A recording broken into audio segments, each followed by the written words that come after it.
Alright. All We're set? good. All set. Okay. Well, it's nice to meet you guys. And I didn't know, but I was on the school board here in '72 for about 5 years, and it was certainly wonderful. I saw so many young faces come through and finish and go on to college. And you're all going on to college? You think so? Yeah. Well, maybe we'll all find a way to do it. Okay. I brought a couple of pictures with me. This is my yearbook from high school, and you're gonna have to have your picture taken and put in a book if you can find me. I don't know. I had hair then. Did you find it? There it is. This was my best friend in high school up here. There's a sad story about him. We both wanted to go to the Naval Academy, and we studied hard as we could to get there because you got to be smart to get in those. And we had a pre-examination physical before we took the test, and he found out his eyes wouldn't allow him to go to the Naval Academy. But he was smart enough to go to the West Point. Their physicals weren't as hard. Well, unfortunately, you probably don't remember the Korean War. It was in 1950. It was like 5 years after World War II. He was in the Korean War, and he was overrun by the communists, the Chinese communists, and he was missing in action. They found his body about 3 years later, and there's a memorial for him, this memorial holiday, and they called me to ask me about him, so we're going to honor him Memorial Day. So, but one of the stories why we studied so hard was that when I was in the 8th grade, I played basketball on a local parochial school team in St. Mary's in Auburn, and I wanted to go out for the freshman team in the 9th grade. So I asked my father, I said, "Dad, I'd like to go out. I'd like to sign up for the team." And he says, "No, you can't, because you have to study. You won't study if you're in sports." Well, he said to me one day, he said, "Look, you want to really go out for the team?" I said, "I do." He said, "I'll make you a deal. If you keep your average above 90, then you can go out and play basketball." Well, there's a little picture here of the honor students in that class, and if you'll see my name, Nick Rossi, where is it? Rossi, Nicholas, you'll see my average was like 4,200s over 90. So I studied every night after that. We'd get through supper and I would go upstairs in my room and we would study. So it doesn't come easy. You should have a goal though that you want to reach. And my goal was 90, an average of 90. I don't know, you have a goal? Just to get through high school and college. Okay. Well, goals are good to have. And if you can reach your goal, then you know that's a start. All right, I'm through talking now. You ask me your questions you want. Well, what do you like to do in your free time? What do I do in my free time? I'm a big Yankee fan, Yankee baseball fan. I'm a big Syracuse fan. That's my free time. I do Sudoku whenever I can. I'm addicted to Sudoku. I think it's hard. You think it's hard? Yeah. Yeah, it is. But it's a mind gymnastic. Somebody told me that if you keep your mind active, won't go into Alzheimer, which I'm pretty close to that time of life. You didn't ask me my age. How old are you? 90. Oh. Sorry. I was born in 26.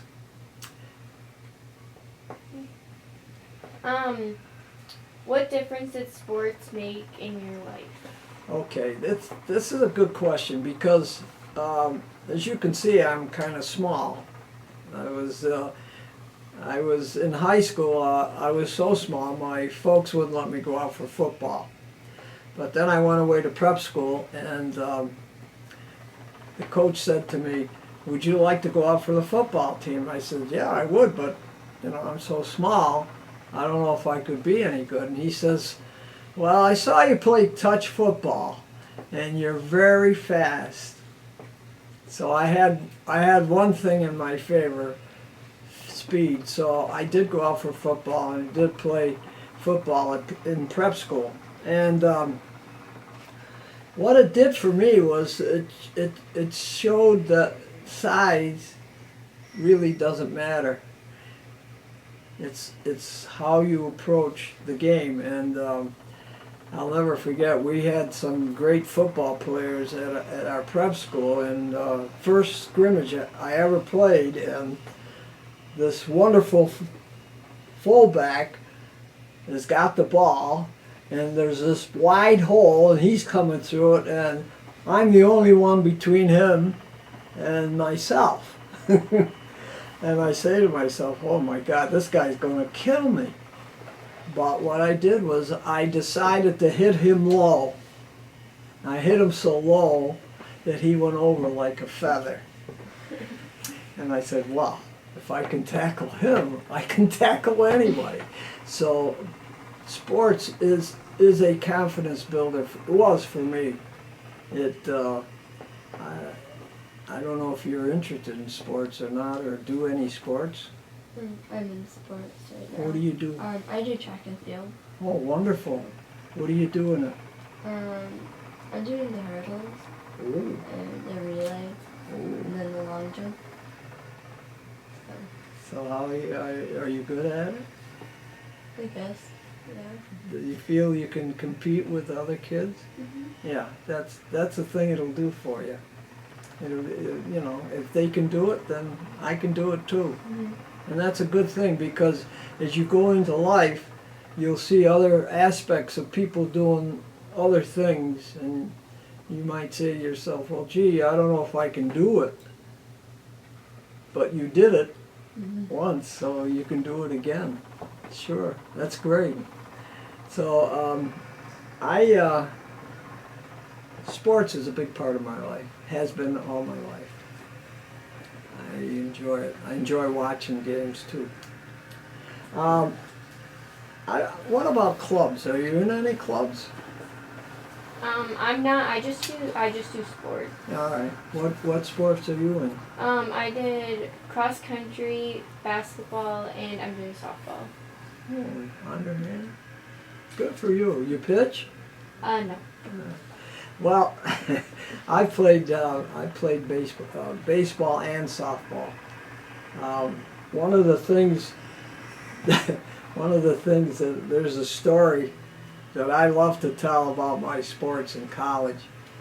I was not very good, tell you the truth, but we went to play a team in Vermont, and the field was on a mountain. Of course, Vermont is all mountains. And as the game went on, the sun was in the fielders' eyes. So I took my seat on the bench like normal, and the game was going to start. And the coach came up to me and he says, "Nick, I'm putting you in left field today." I says, "Coach, you're crazy. That's our best hitter. Pete's our best hitter. You can't take him out of the game." I couldn't hit. He says, "Well," he says, "when the sun comes up and the ball's hitting the sun and it's hit in left field, if Pete's playing, it'll be a home run." you lose the ball, it'll go by you and people will never be able to reach it. He says, but if you're there, he says, you'll hold them to a triple because of my speed. Well, it turns out I was lucky enough to catch the last ball that we won the game at. And I come off the field and the coach says to me, see why I had you out there, Nick? Yeah, I said, Coach, you're a master. But that's great. Baseball and softball, they're great games. They're mind games. Yeah. They look like they're, you know, slow molasses. No, it's all mind game. Yesterday something happened that I never heard of, but maybe you would have heard. The Yankees are playing, who were they playing yesterday? Orioles. The Orioles, yeah. And Joe Girardi, manager, took a pitcher who had pitched an inning and put him on first base because he wanted to bring another pitcher in, but if he needed a pitcher after that, he still had the guy that he put on first base. I'd never heard of that. And he did. He did put the man on back in the pitch, and he lost the game. But it was interesting. So that's the kind, you never think about the I don't know, strategy, I guess is the word of baseball. But if you're playing baseball, the strategy, well, it's in every sport, but baseball in particular. Any other questions? So you like to cook, right? Yeah, I'm a great cook. So you cooked with your son, right? Beg your pardon? You Yeah, cooked- we had How was we it? had about eight videos we have on Facebook, and my son, who is a musician and an entertainer and a producer, he produces his own records, decided to produce these videos of he and I cooking family traditional dishes, and so he came up with the idea, you eat what I cook you. That's what he called our videos. And I still get people stopping me on the street and want to know what I'm cooking today. Some of the dishes we cooked were, as I say, family traditional dishes. One of them was, I don't know if you've heard of spaghetti alla carbonara. Do you guys know what that is? I should start a cooking session for you. Well, actually, it's an Italian way to use bacon and eggs in a dish. It's eggs with bacon and cheese and parsley and spaghetti. And carbonara is a term in Italian. It means policeman. And this is a quick way that policemen used to eat their dinners between shifts. So that's the name, alla carbonara. It comes from police. The other dish that we made, one of the other dishes we made that's very popular is a chicken dish, which we make, which is potato and chicken with olive oil and garlic, and it's baked. Very, very tasty. Would be fun to make. Sounds good. Yeah, it's great. And then we also made a lasagna verde, which verde in Italian means green, and lasagna is spinach green, spinach lasagna. And that is a very famous dish, lasagna verde. So these were dishes that we made at home, and we wanted to put them on video for everybody. So that was it. And we finally got too big and we had to quit. Which dish do you think was the best, like out of everything that you've made? Lasagna verde. That is a very, very special dish. It's funny how we discovered that dish.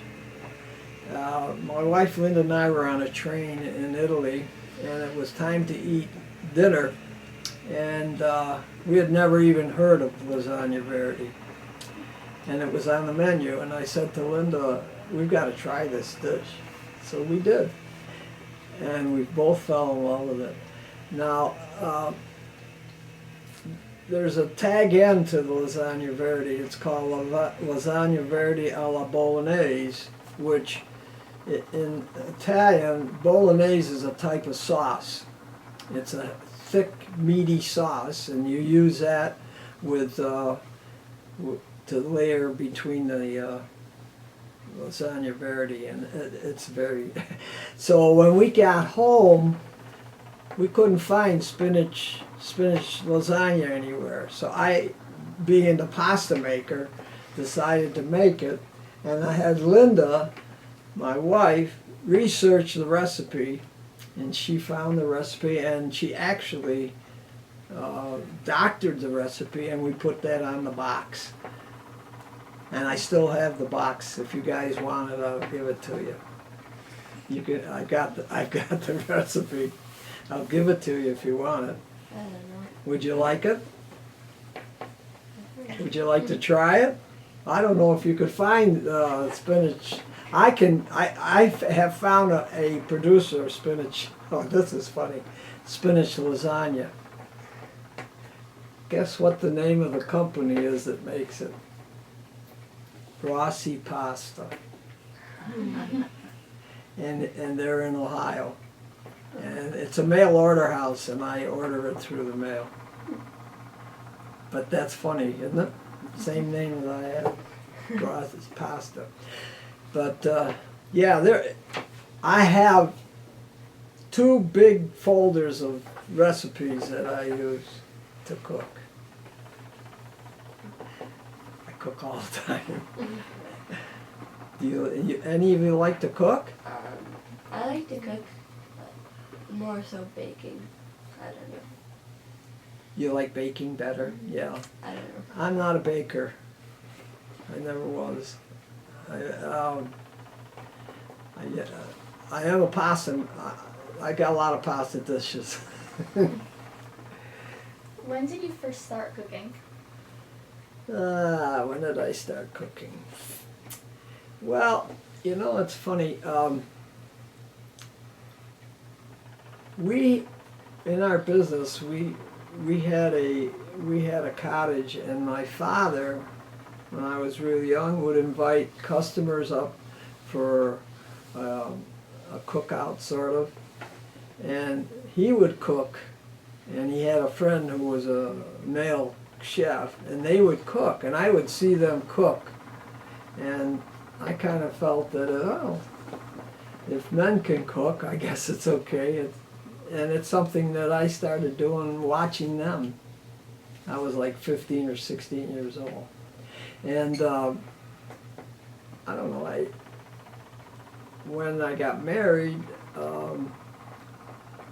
my wife was not a good cook, but I would get recipes from my mother, and we would cook her dishes at home, and that's how it started. I made a good cook out of my wife, because I wanted to eat what my mother cooked me. When did the family business originally start? This is an interesting story. There were 2 gentlemen that started the company.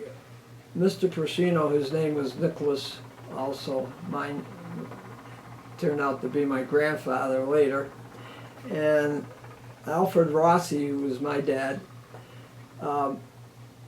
Mr. Persino came from Italy in probably in 1906, because I remember my mother saying she was 6 years old when she came to the States.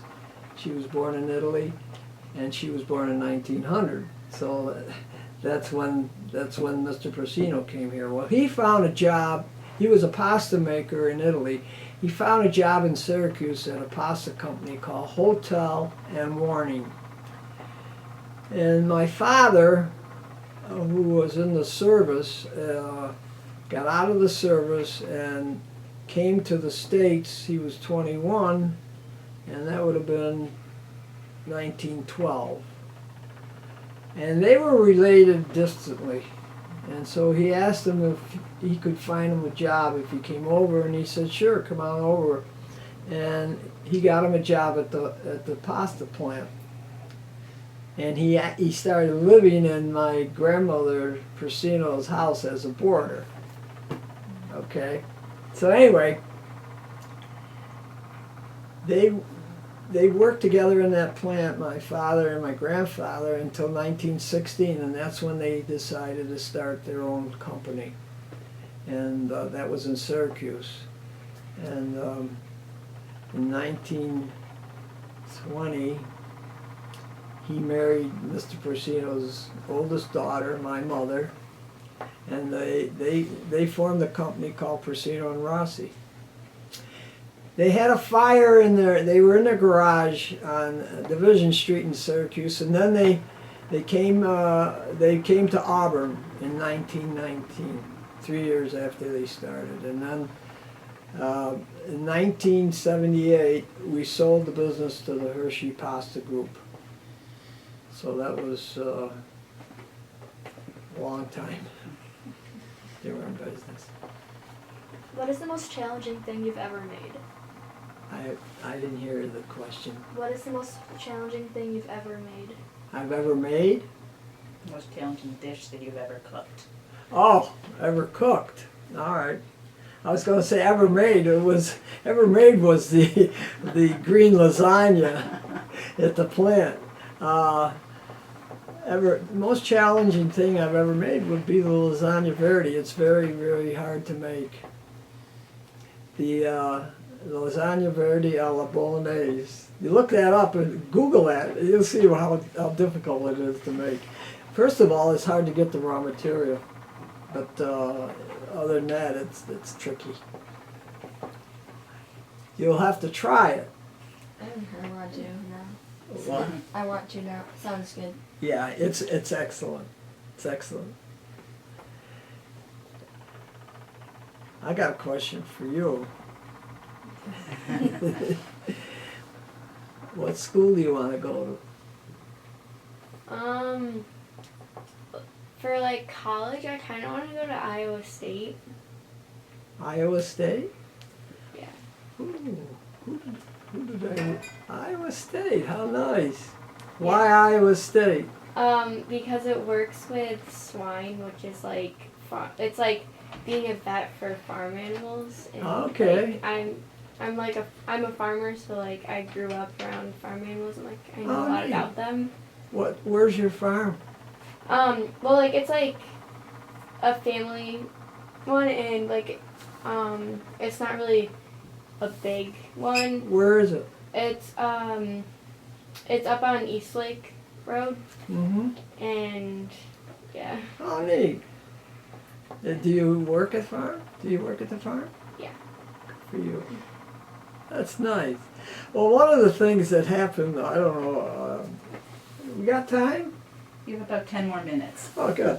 One of the things that happened to me, and I mentioned it to Miss Ruhlman, that I never had a vacation growing up, because every time there was time off, or I was Saturday morning, my father would put me in the car and say, "Come on, we're going down to the pasta plant." Okay, Dad. So they would find something for me to do, even when I was like 13 or 14 years old. Either sweep the floor, do something. So anyway, one day I asked Dad, I said, "Dad," it was summer, and I said, "Dad, my friends are going to Camp Columbus." This was a boys' camp on Alaska Lake. I said, "I'd like to go to Camp Columbus for a couple of weeks with my friends." He says, "Camp Columbus?" He says, "You're not going anywhere. You're going to go to work with me." So that was every morning in the car, every night come home with him. So it was funny. I don't even like vacations, to tell you the truth. Because I don't feel like I'm doing anything. I should be doing something. You were on the school board here, is that right? What? You were on the school board Yeah. here. What changes have you seen in the school system over the years? Well, I got to live with Walter Sullivan. He bought a house or a condo next to us, and Walter did such a great job here that it's unreal what happened. I mean, one thing that impressed me the most about Skinny Atlas was no matter what we wanted to do with the budget, we go to the people and ask them for the money, and they would say yes. It's amazing. I don't think a budget has ever been turned down here. And there are a lot of people that don't want to see the budget increase, but there are a lot of other people who feel that education is the backbone of our village, and this is what we want. And what Walter did to the plant, I mean, the plant facility is unbelievable, And if you want to get a good education, you move to Skinny Atlas.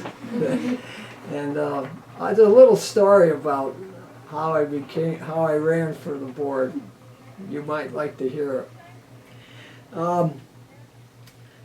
In my travels with the pasta people, I was in charge of public affairs, which meant you had to be involved with governments in your area.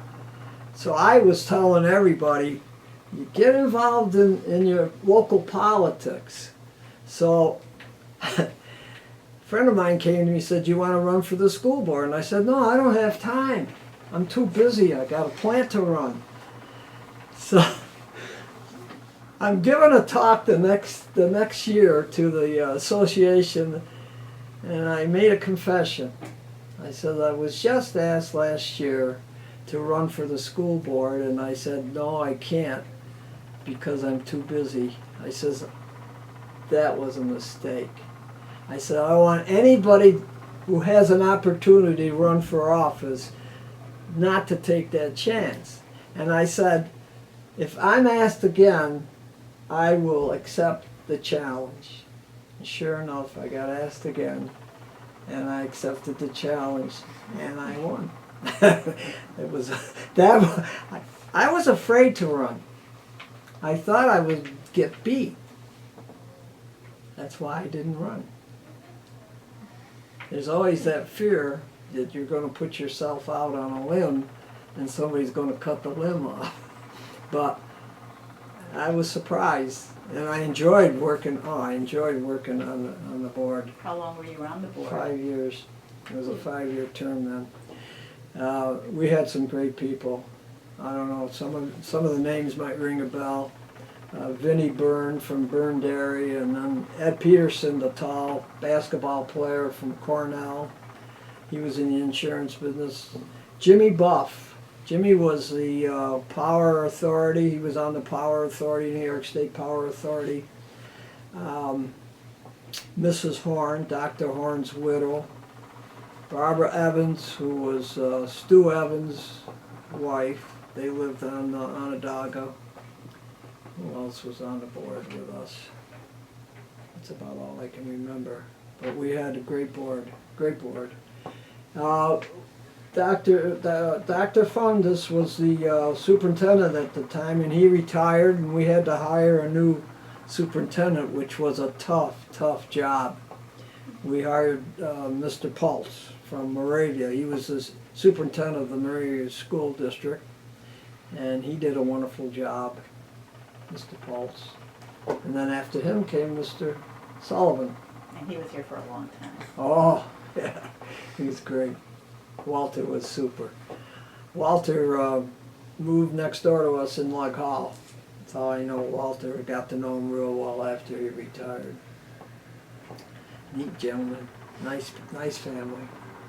How we doing, Joe? Well, you have about 3 more minutes if you have Okay. any wrap-up, maybe advice for them. Or Yeah, well, one thing, get active in politics. Don't sit back. You can see what's happened in politics, and females now have more power than they've ever had. So I want to see power to the females here. So, you know how you start in politics? Volunteering for somebody that's running for office as a volunteer on the phone or stuff envelopes. That's the way you get started. Oh, you'll get a kick out of this, kids. I even forgot about this. But when I retired from PNR, I came back to Skaneateles and I opened a food brokerage, which means I represent other people in the food business. And I was friends with, my wife and I were friends with a nurse. My wife is a nurse. And her daughter was going to school at Syracuse at the time. And I needed an assistant. So I asked the student if she would like to help me in my business, which meant going to call on stores to make sure my products were on the shelf. So she did, and she was very successful. So she goes to law school, and she worked for what was her first name? The governor, lieutenant governor. Oh, I thought you were going to say Geraldine Ferrara. Ferrara. Yeah, Geraldine. okay. Oh. I said Gertrude, Geraldine. Oh, okay. She started working for her, as like I just told you, stuffing envelopes, making calls. She got very involved in politics. She went on to go into politics herself as a council person in Syracuse, and she's in her last year as mayor of Syracuse. Steffi Miner. Cool. Yeah. So Steffi, every time I see her, I say, "How's my associate doing?" She worked for me. She said, I thought, this is too bad, but I thought that she would be at the White House right now because she's very close with Hillary Clinton. Do you know what her plans are after she's mayor? When her term's up this year, right? Yeah, she's finished. Nobody knows. We don't know. We've asked, no response. But she's a great mayor. Tough little lady. So selling's another great experience. Going into sales, because I noticed in my yearbook under reliability they gave me the R, reliability, and what that means in sales is you have to be honest. You have to not oversell something. You can't promise something to somebody that you can't give them. So if you're going into sales, just be honest, be yourself. And when the lights go on, that means when you walk into the office, the lights go on, it's showtime. And you put your best foot forward. Selling is a great experience. Okay, thank you. Thank you. Could I get a picture of you guys like maybe stand right behind Mr. Rossi or? You want me to sit or stand? Either way, whatever you want to do. I'll sit, let the girl stand. Okay, you around. stand around him. Oops, let's move my copies up. Okay, come in. Are you still working? I thought you were. 1, 2, 3. I'm gonna do one more. Thank you. Okay, girls. Thanks for coming. No, I always Thank you. have, and now I'm not the communications person, but I didn't want to miss him. I've done it over all the years, Yeah, and I know I've gotten a lot of the speakers. So I'll probably give this to our person who now does PR. Yeah, I couldn't miss you being here, Nick. I don't know. Well, I hope there's not something wrong with it. You had a quiet, they were quiet, but you could tell they were very engaged. How do we turn it off? Hmm. Do you know? Because it's still recording right. right now. Thank you, ladies. I don't want to do anything wrong. How about if I get Jim to do it? I know, it's crazy. Can Jim, you turn it off? I can. Jim, that's still working. Oh boy. Okay, good. Got some extra. Got some extra You takes got here. me on a live mic. Beautiful.